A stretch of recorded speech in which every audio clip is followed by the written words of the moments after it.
Don't drink milk out of the carton can. You hear that? That's the sound of May 11th, 1995. It was a shocking day for Sega fans in the United States. Despite past announcements of a late September release date, the Sega Saturn launched more than 4 months early with no warning. But are you ready for the future? The Saturn reportedly appeared on in-store computers on April 17th, a potential hint at the early release. Only a few major US cities actually got the console to the shelves on May 11th. Other regions had to wait days, even weeks, before their stores got any shipments. The marketing was so bad, some fans said they didn't know the Saturn came out early at all until they walked into a store and saw it physically sitting on the shelf. Talk about surprise launch. And this obviously angered both store owners and consumers. Game developers also took a hit. Instead of the roughly 20 games planned for September 2nd, May 11th got 6 launch titles. Because of the console's staggered release, it's really hard to figure out exactly what games came out when during those first few months. Ready, go!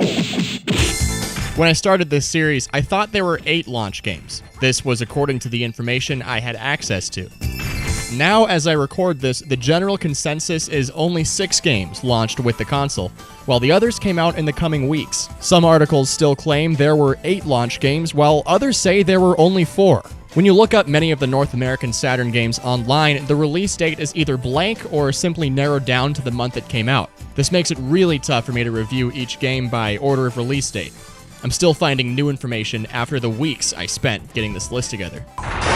Come, look into the world of Sega Saturn. It comes out on the cusp of a gaming revolution. The 5th generation of consoles was the start of true 3D games, bringing polygon graphics into the mainstream homes. It's time to put away your toy. First impressions matter, especially when you're trying to get someone to shell out hundreds of dollars. The Saturn's first games must be successful to get high sale numbers. The high sale numbers will entice developers to make more good games. More good games will attract late-blooming buyers, and so on and so forth. The cycle goes on. A revolutionary 3D fighting game in the arcades is now inside your living room. Awesome. KO! Less than a year from now, players will see 3D games which greatly surpass this port, making the wow factor quickly go away. A very solid 2D platformer combining colorful 32-bit pre-rendered sprites with complex 3D polygon environments and boss fights. Only problem? This is half of a video game. Pressure from management to get the console released early likely caused them to take what they had made so far and shove it into a separate package. Rolling start! Let's go away to another arcade port. This time, the graphics were dumbed down.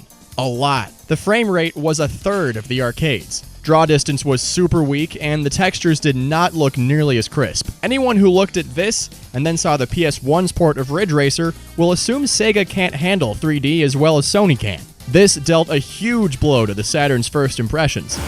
It's funny because the arcade version of Daytona looked much better than Ridge Racer. Jaws dropped at the beautiful art style mixing with its well-produced music and pretty 3D graphics. It was a big jump from what on-rail shooters used to be. It was a well-produced game, but with more time, it could have been even better.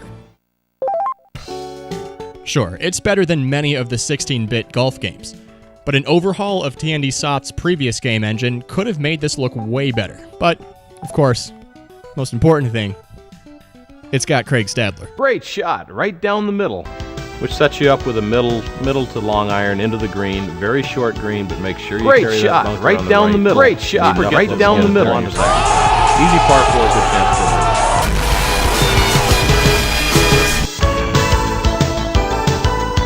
An average first impression at best. Soccer is a well-respected sport around the world. Sega used this to their advantage and released their early soccer game in more countries than usual. Thanks to this, the Saturn got a lot of global exposure throughout the rest of 1995. Just imagine how much better the launch would be if Sega just waited until their initial September 2nd release date. Hardware development would have had a little more time to breathe. Consumers would actually know about it, more stores would actually have it, and the games would have been even better. Not to mention, there would have been about 20 games instead of 6. In America, it would have come out about a week before the PS1, the console's chief competition. This better first impression would allow them to keep the fans they had, have better looking numbers, and ultimately get more and better games. But instead, they jumped the gun. Sega Saturn. There's a long road ahead for Sega, and an even longer journey for us as we delve deeper into the American Saturn's entire game library. This is all just day one. There's many more aspects of this console to explore.